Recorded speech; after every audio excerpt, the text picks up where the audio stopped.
Quiero recordarles lo que queremos hacer de aquí en adelante hasta que el Señor diga otra cosa.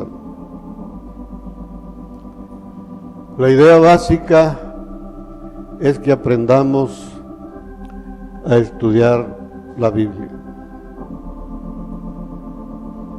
Hay muchas victorias por obtener,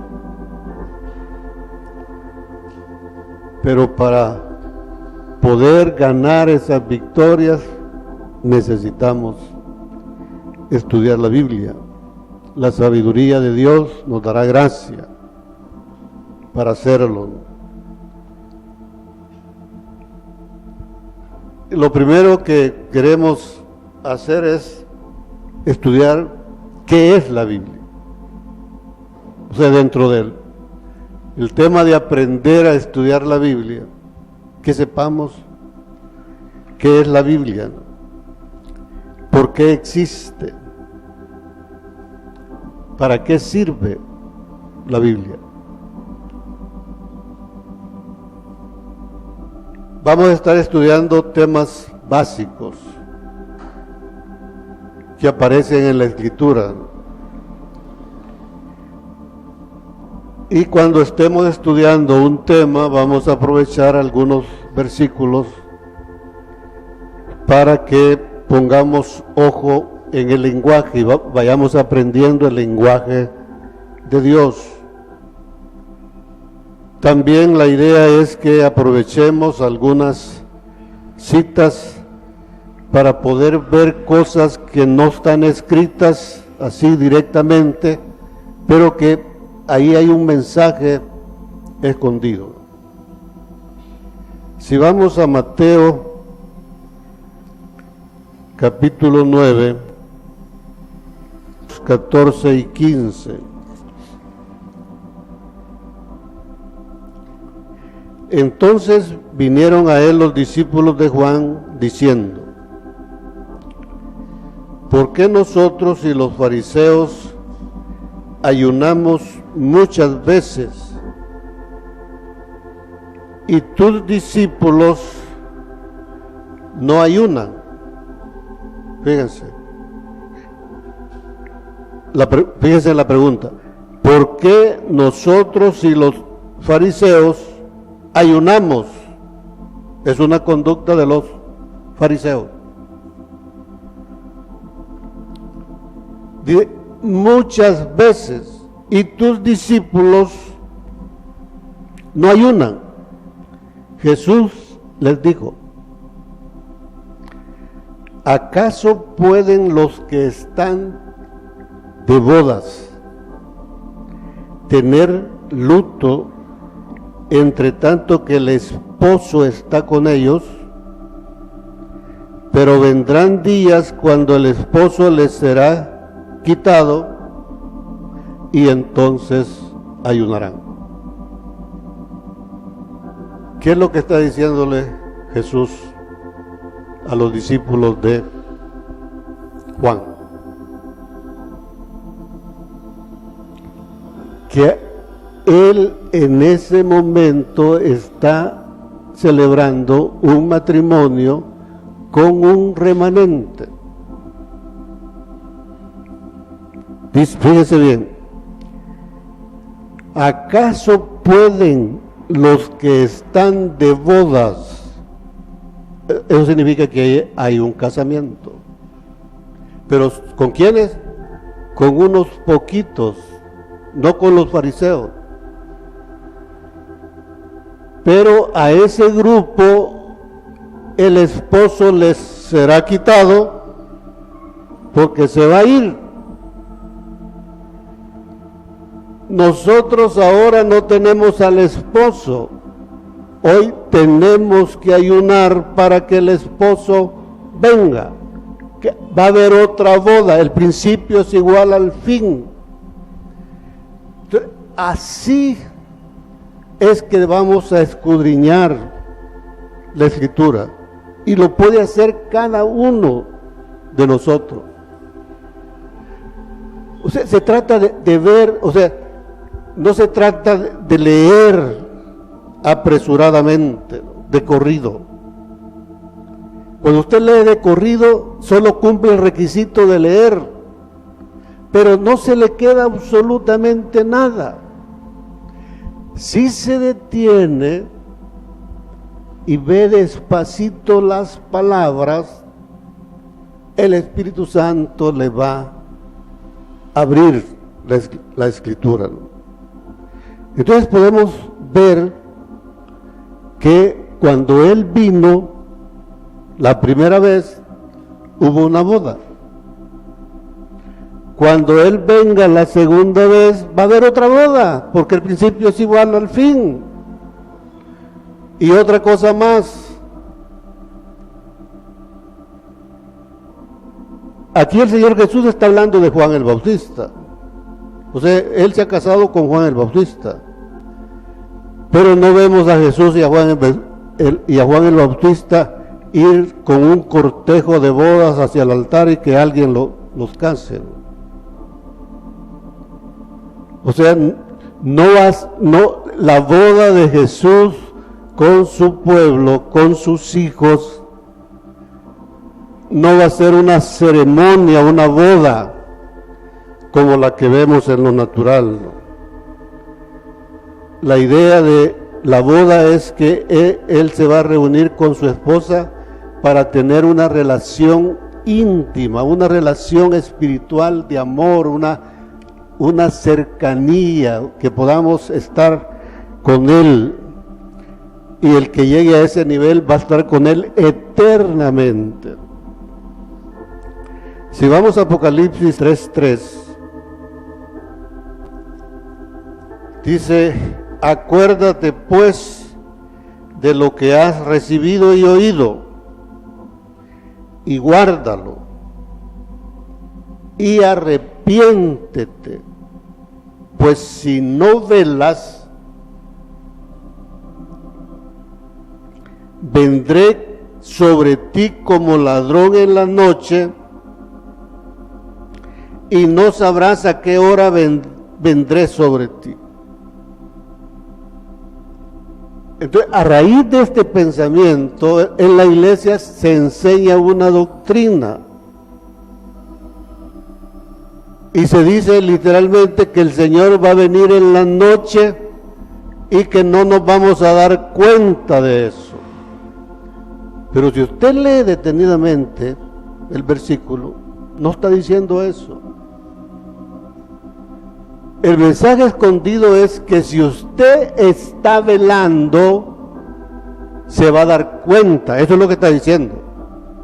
Dice: pues si no velas, vendré sobre ti como ladrón. No te vas a dar cuenta. Pero si estás velando, te vas a dar cuenta. Pero ¿qué se necesita para velar? Se necesita saber cuándo es que el Señor va a venir. Entonces yo tengo que buscar en la Escritura las señales, y Él da muchas señales. Entonces, si yo estoy pendiente de las señales, no va a venir, para mí no va a venir como ladrón en la noche. Voy a saber cuándo va a ser eso. Simeón oraba para no morir, ya era un anciano, oraba para no morir sin ver la salvación de Dios. ¿Por qué estaba haciendo eso? Porque por las Escrituras del Antiguo Testamento, él sabía que un Salvador iba a nacer todavía en el tiempo de su vida. O sea, pero ya le quedaba poco tiempo. Pero él sabía eso, porque él estaba velando por esa venida. Pero él ha dicho que va a venir otra vez y ha dado un montón de señales. Entonces la idea es que nosotros deberíamos estar velando para podernos dar cuenta cuándo es esa venida, ¿no? Entonces, la idea es que no solo el pastor, ni otro, hermano Roberto, hermano Rafael, o cualquiera de los colaboradores que predique, solo ellos, no, eso está para todos. Rompamos el esquema tradicional que hemos traído, ¿no? ¿Sí?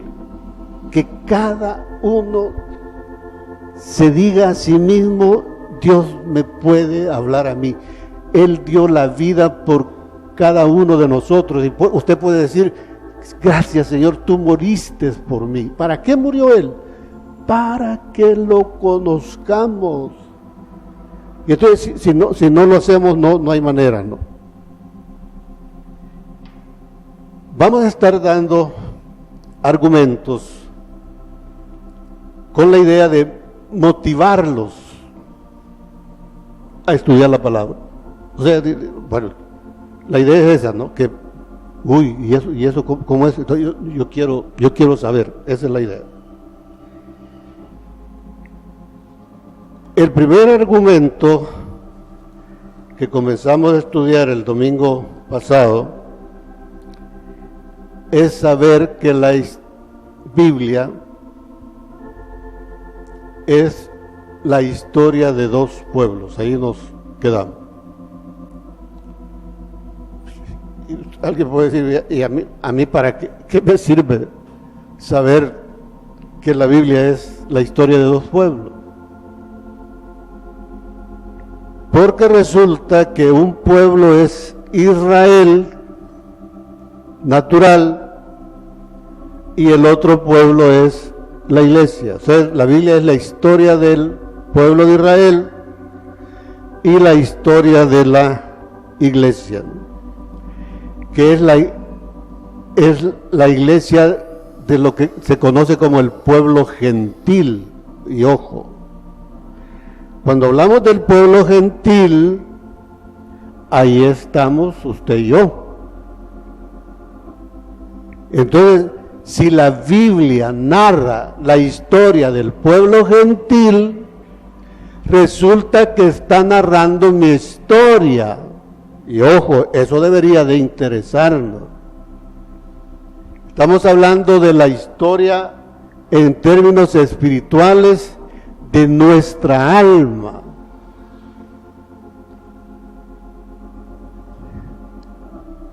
Es como que si fuera la sociología en lo natural, ¿no? ¿Qué hace la sociología? Estudiar el comportamiento humano. Y entonces, como el hombre en lo natural tiene un comportamiento común, entonces estudian eso y entonces pueden prevenir o predecir acontecimientos. Los políticos estudian mucho eso, la sociología, para entender cómo es que la gente se comporta. Entonces la Biblia nos va a narrar la historia del pueblo gentil, y dentro del pueblo gentil estamos nosotros, estás tú y yo. Entonces ahí vamos a encontrar, al narrar esa historia, vamos a darnos cuenta quiénes somos. Eso nos interesa. ¿Quiénes somos? ¿Por qué estamos en este mundo? ¿De dónde venimos? ¿Qué tenemos que hacer? ¿Qué es lo que hemos hecho? De eso que tenemos que hacer, ¿qué es lo que hemos hecho? ¿Y qué es lo que nos hace falta por hacer? Todo eso está ahí. Entonces, es suficiente motivo para que nos despierte el interés de buscar. Es decir, quiero ver qué es lo que la Biblia está diciendo de mí. O sea, no es un libro cualquiera. Habla de nuestra vida. Entonces, para responder a esas preguntas, ¿quiénes somos? ¿De dónde venimos? qué es lo que hemos hecho, qué es lo que hace falta y todo eso. Por eso necesitamos estudiar la vida del primer pueblo. ¿Por qué? Vamos a 1 Corintios 10, es una cita que ya la hemos mencionado mucho. Dijimos que vamos a estar repitiendo cosas, pero en un contexto nuevo, en un panorama diferente. 1 Corintios 10, del 1 al 6.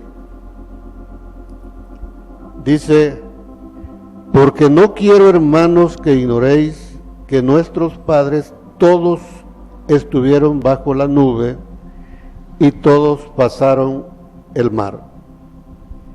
Y todos en Moisés fueron bautizados en la nube y en el mar. Y todos comieron el mismo alimento espiritual y todos bebieron la misma bebida espiritual, porque bebían de la roca espiritual que los seguía, y la roca era Cristo.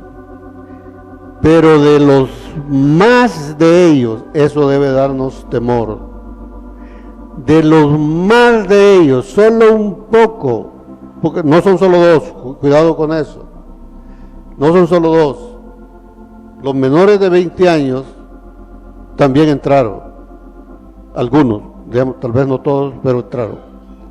Entonces dice: pero de los más de ellos no se agradó Dios, por lo cual quedaron postrados en el desierto. Mas estas cosas, esto es lo que me interesa, ¿no? Mas estas cosas sucedieron como ejemplos para nosotros, para que no codiciemos cosas malas como ellos codiciaron, ni seáis idólatras como algunos de ellos. Según está escrito, se sentó el pueblo a comer y a beber, y se levantó a jugar. ¿Qué es lo que está diciendo esta porción de la Escritura? Que el pueblo de Israel, la historia del pueblo de Israel es un espejo para nosotros. Es un patrón, es un modelo. Si yo conozco esa historia, puedo saber hasta dónde he llegado y cuánto me hace falta. Para eso debemos de conocer esa historia, ¿no? Pero dice: pero de los más de ellos no se agradó Dios. ¿Por qué no se agradó?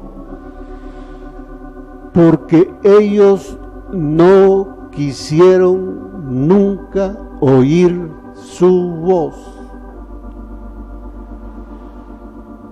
Anda tú, Moisés, anda a oírlo tú, nosotros no queremos oírlo, porque si lo oímos nosotros vamos a morir. Y nos cuentan lo que te dijo, y nosotros nos comprometemos, lo dicen varias veces, nos comprometemos a hacer todas las cosas que Él te diga a ti. Lo vamos a hacer. ¿Y qué pasó? Por no oír la voz de Dios, sino que solo la de Moisés, rapidito se olvidaron de las cosas. Y para dar la impresión de que estaban haciendo la voluntad de Dios, se inventaron, cambiaron los mandamientos de Dios, el espíritu de Satanás, cambiaron las ordenanzas de Dios y hacían lo que a ellos les parecía. O sea, el pueblo de Israel, a mí me impacta increíblemente cuando Dios le dice al pueblo: ustedes eran el pueblo más insignificante de toda la tierra. Yo los escogí por pura misericordia. O sea, ustedes no eran nada. Los escogí por misericordia y les di una tierra. ¿Cuál tierra? Una tierra en la cual habitaban pueblos que, dice la Escritura, que hacían barbaridades. Lo que hacían estaba alejado completamente de la voluntad de Dios. Y la mayor parte de las cosas que hacían tenían que ver con el área sexual. Ellos se acostaban alguien se acostaba con la mamá y con la hija. Se acostaban entre hermanos. Y ahí describe: no hagan eso. ¿Y qué es lo que dice?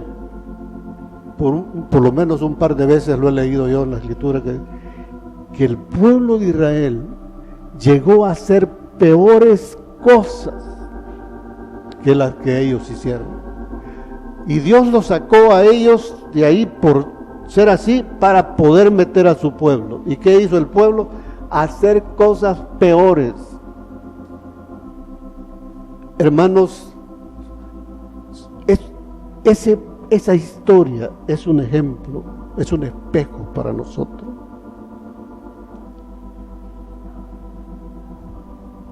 Cuando tomamos la decisión de no estudiar la Biblia, lo que estamos diciendo es: yo no quiero escuchar a Dios, solo voy a oír a los hermanos que predican. ¿Y cuál es el resultado de eso? Que no hacemos lo que se dice aquí. Una vez más, pantalones pegados. Claramente es algo que a Dios no le agrada. Y no hay manera. Ahí vienen así. No obedecemos. ¿Por qué? Porque me están oyendo a mí. Si estudian la palabra, lo van a oír a Él. Y no hay manera de rechazar eso. Usted, si rechaza esa voz, usted se vuelve una apóstata y está maldito. Si rechaza esa voz.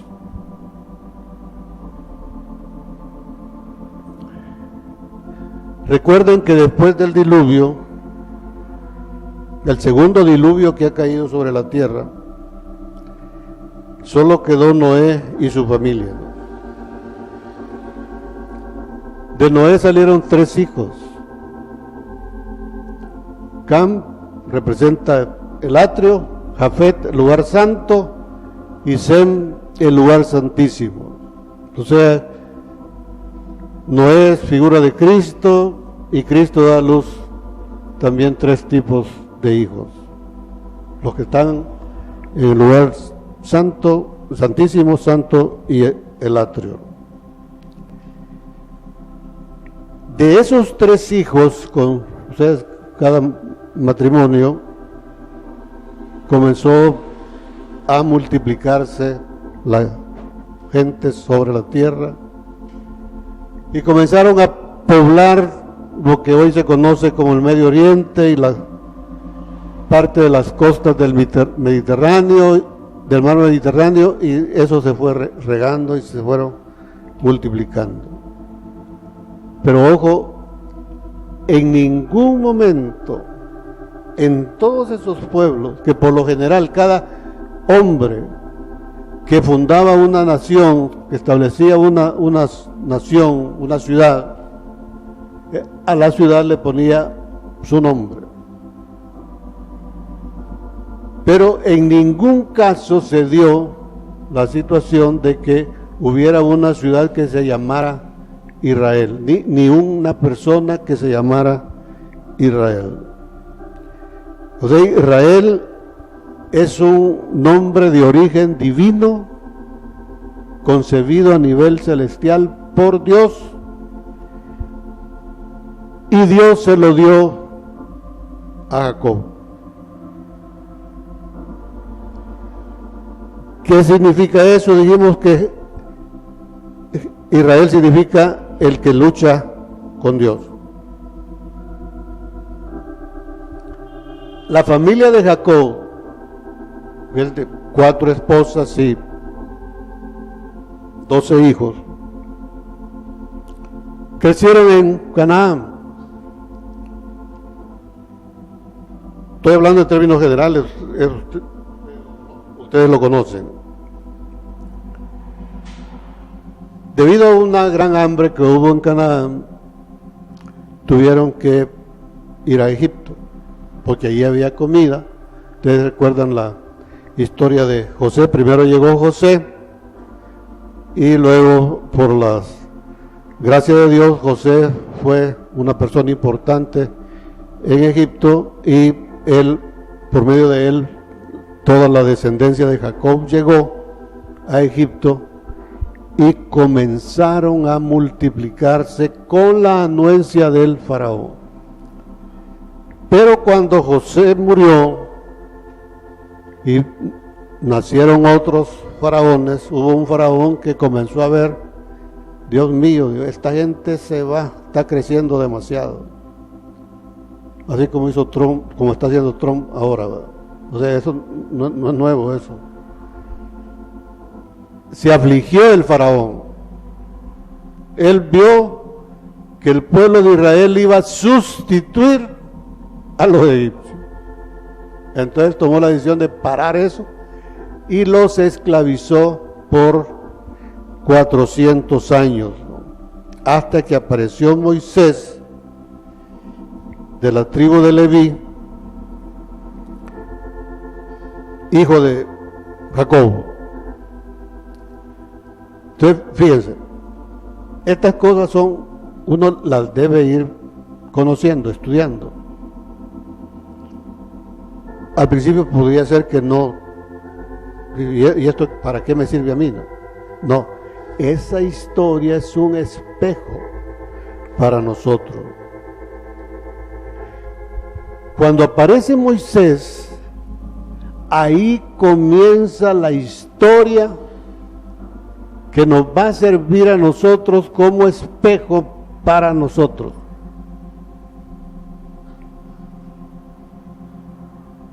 Esa población, por ahí hay un versículo que dice que entre más los oprimía Faraón, más se multiplicaba.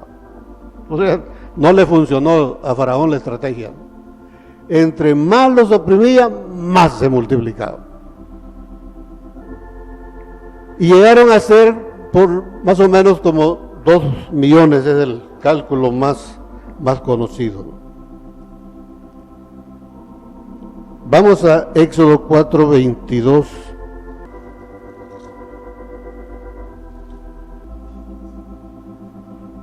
Y dirás a Faraón, le dice Dios a Moisés, Jehová ha dicho así, Israel es mi hijo, mi primogénito. Por primera vez, Dios, a esos 2 millones, que era la descendencia de Jacob, está diciéndoles que todos juntos son como un solo hombre, y ese hombre es su hijo, su primogénito. Antes de eso, ustedes pueden buscar ahí en la historia, el pueblo de Israel se conocía solo como los hijos de Israel. O sea, Israel era el padre. Ellos eran los hijos, los hijos de Israel. Moisés los llamaba los hijos de Israel.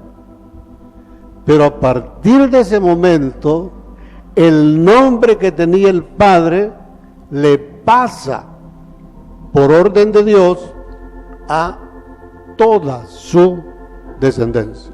y dice, este es mi hijo. Hermanos, eso es un espejo para nosotros. Vamos a Isaías 49, del 1 al 3. Dice, oídme costas y escuchad, pueblos lejanos. Jehová me llamó desde el vientre, desde las entrañas de mi madre tuvo mi nombre en memoria, y puso mi boca como espada aguda, me cubrió con la sombra de su mano, y me puso por saeta bruñida, y me guardó en su aljaba, y me dijo, mi siervo eres, oh Israel, porque en ti me gloriaré. Cristo, el Hijo de Dios, recibe el nombre de Israel. Este Cristo se encarnó en Jesús. Jesús significa Salvador. O sea, no es Jesús el que se llama Israel.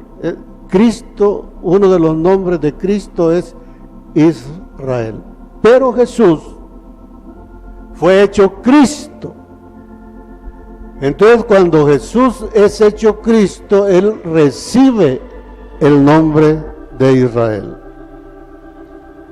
Igual que Jacob. O sea, Jacob es una sombra de Cristo. Porque dice la Escritura que Jacob, para conseguir esposa, se hizo pastor. El Señor Jesús, para tener una esposa, se hizo pastor. Y entonces Jesús, ya siendo Cristo, recibe el nombre de Israel. Pero cada uno de nosotros, cuando recibe a Cristo, recibe ese nombre. Entonces, se está repitiendo la historia. Vamos a Efesios 4, del 11 al 13. Y él mismo constituyó a unos apóstoles, a otros profetas, a otros evangelistas, a otros pastores y maestros, a fin de perfeccionar a los santos. Cada uno de nosotros es un santo de Dios, porque Él es santo. Pero Él quiere que cada uno de nosotros sea perfeccionado. Hermanos, por favor, que se les borren, pónganle delete al hecho de que nos han enseñado que no se puede llegar a ser perfecto. Esos ministerios son creados, son dados por Dios a la iglesia para perfeccionarlo a usted, a cada uno de nosotros. ¿Y qué es lo que va a suceder con eso? Hasta que todos, a fin de perfeccionar a los santos para la obra del ministerio, para la edificación del cuerpo de Cristo, hasta que todos lleguemos a la unidad de la fe. Dios quiere que todo aquel que ha recibido a Cristo llegue a ser como un solo hombre, así como sucedió con Israel, Jacob y su pueblo. Eso sí ya me involucra a mí. Ya no solo es la historia de Jesús, sino que Dios quiere que cada uno de nosotros seamos perfeccionados. Y ahí define qué es lo que él considera como perfección, que todos nosotros sintamos una misma cosa, tengamos la misma mente, la mente de Cristo, los mismos pensamientos, que cada uno de ustedes pueda pasar aquí a hablar de esto con toda libertad. Dice, hasta que todos lleguemos a la unidad de la fe y del conocimiento del Hijo de Dios, a un varón perfecto. Y sabemos que, aunque ahí no lo dice, sabemos que ese varón perfecto es su Hijo, su primogénito. O sea, estamos repitiendo la misma historia, y aquella historia me sirve a mí de parámetro para saber que Dios está interesado en mí, en cada uno de nosotros. O sea, debemos de verlo así. Dios, el Dios del universo, se interesa por cada uno. Él no quiere que la hermana Esperanza se pierda, que la hermana Olga se pierda. Pero ¿cuál es la posibilidad que tenemos de perderlo? Si no tenemos el espejo. Por eso es importante el estudio, ¿no? La otra cita conocida, ¿no? Cristo es un cuerpo formado por muchos miembros, así como Jacob e Israel eran un solo cuerpo. Es la misma idea, ¿no? Vamos a Efesios 2, 12, 13 y 19. Vean cómo la Biblia va reforzando los conceptos. En aquel tiempo estabais sin Cristo, cuando éramos inconversos, alejados de la ciudadanía de Israel y ajenos a los pactos de la promesa, sin esperanza y sin Dios en el mundo. Pero ahora en Cristo Jesús, vosotros que en otro tiempo estabais lejos, habéis sido hechos cercanos por la sangre de Cristo. O sea, cuando lo recibimos, nos acercamos a Dios. No está diciendo que llegamos a su presencia, sino que nos acercamos a Él.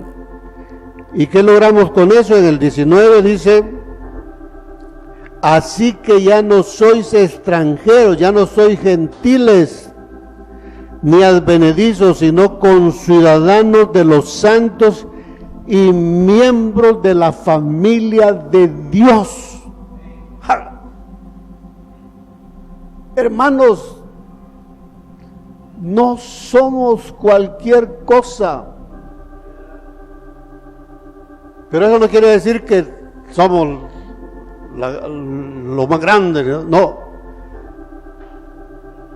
Tenemos que hacernos los más pequeños. Si somos de esa familia, tenemos que ser los más pequeños y servidores de Cristo.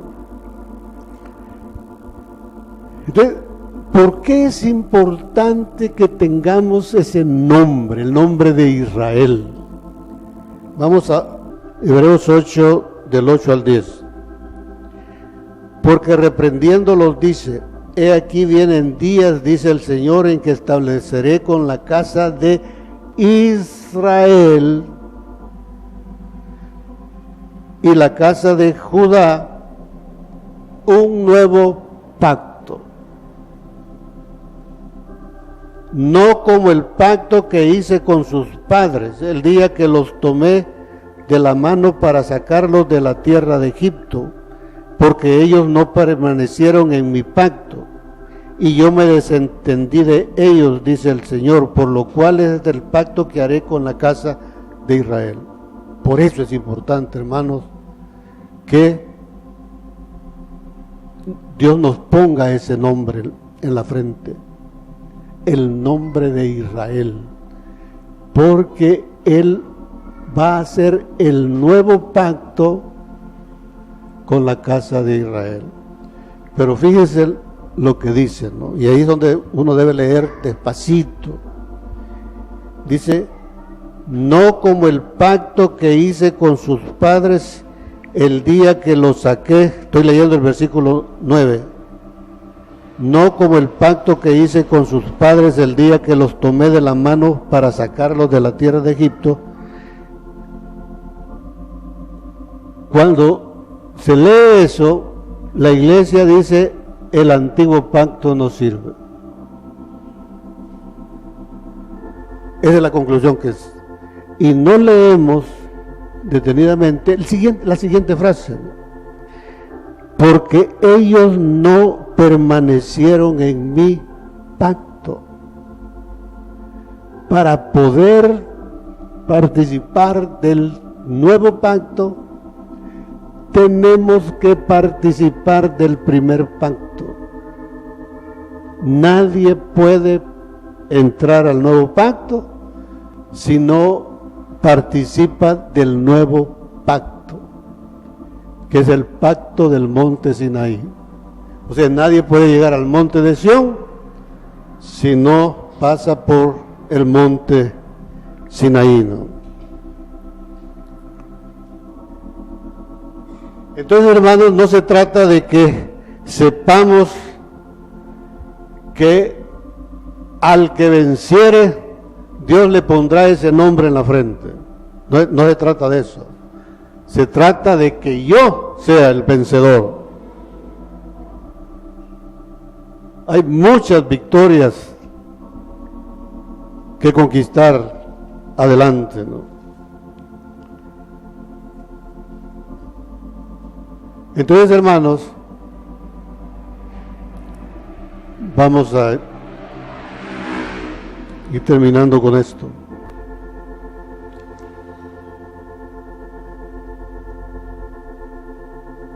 Estamos viendo el primer argumento con el cual pretendemos motivarlo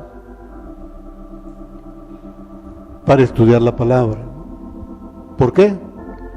Porque lo que dice ahí cuando narra la historia de la iglesia, si yo soy parte de la iglesia, está narrando mi historia. Entonces yo quiero saber qué es lo que Dios dice de mí, de mi alma. O sea, estamos hablando de la vida del alma, ¿no? Entonces, al estudiar la palabra, Él nos va a hablar. Recordemos que Dios, dice la Escritura, que nos habla muchas veces y de muchas maneras. ¿Cuáles son esas maneras? Sueños, visión, por medio de la enfermedad, dice Job, que él habla por medio de las enfermedades, por medio de parábolas, y la forma más sublime de comunicación del hombre con Dios es cuando Dios habla con el hombre cara a cara. ¿Cuándo es eso? Cuando el hombre ha llegado a tener la estatura del varón perfecto. Entonces puede hablar con Dios cara a cara. Es el Hijo el que lo va a estar haciendo. Entonces, hermanos, seamos realistas. Hoy no es un tiempo de visiones. No hay visión.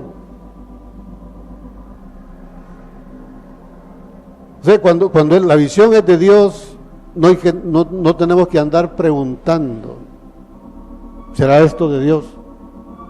Usted va a saber que eso es una visión que Dios le está dando.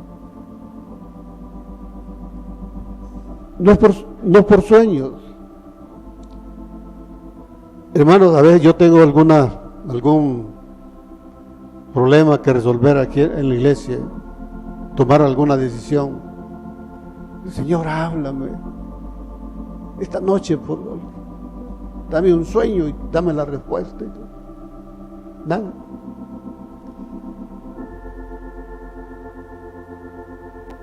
En cuanto a las enfermedades, hermano, yo he tenido y tengo muchas enfermedades, pero mi crecimiento espiritual no es tan grande como para saber qué es lo que me quiere decir, por ejemplo, por problema de la garganta, problema del corazón, el problema de la próstata. No sé, no es una forma de comunicarse de Dios conmigo que yo puedo, me quiere decir esto. Hasta donde yo puedo entender es que Dios al que toma por hijo lo azota. Y cuando lo azota, la única forma que él tiene básicamente es esa, ¿no? Enfermedades o problemas en el hogar, con los hijos, con la esposa, con el esposo, todos esos problemas es Dios queriéndonos decir algo. Pero es difícil. Tampoco podemos aspirar que en este momento vamos a hablar con Dios cara a cara. Hermanos, para terminar, lo único que tenemos todos disponible, todos, son las parábolas.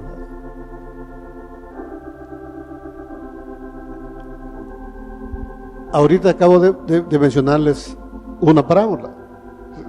Jacob, el padre, se ríe el nombre de Israel, y entonces Dios a su descendencia le da el nombre de Israel. Eso es como un espejo de lo que él iba a hacer con el pueblo gentil. Allá era el pueblo de Israel, ahora el pueblo gentil. Dios quiere hacer un nuevo pacto con nosotros, con Israel. Entonces, para que yo pueda participar en nuestro nuevo pacto, Dios tiene que cambiarme el nombre. No sé cuál es su nombre ahorita. Puede ser que algunos tengan el nombre de mentirosos, otro puede tener el nombre de adúltero, fornicario, orgulloso. Sí. Es el nombre que tenemos ahorita. Soberbio. Entonces la idea es que Dios nos cambie el nombre y que nos ponga el nombre de su Hijo Cristo. Con ese es que Dios quiere hacer el nuevo pacto. Amén. Que Dios les bendiga, hermano.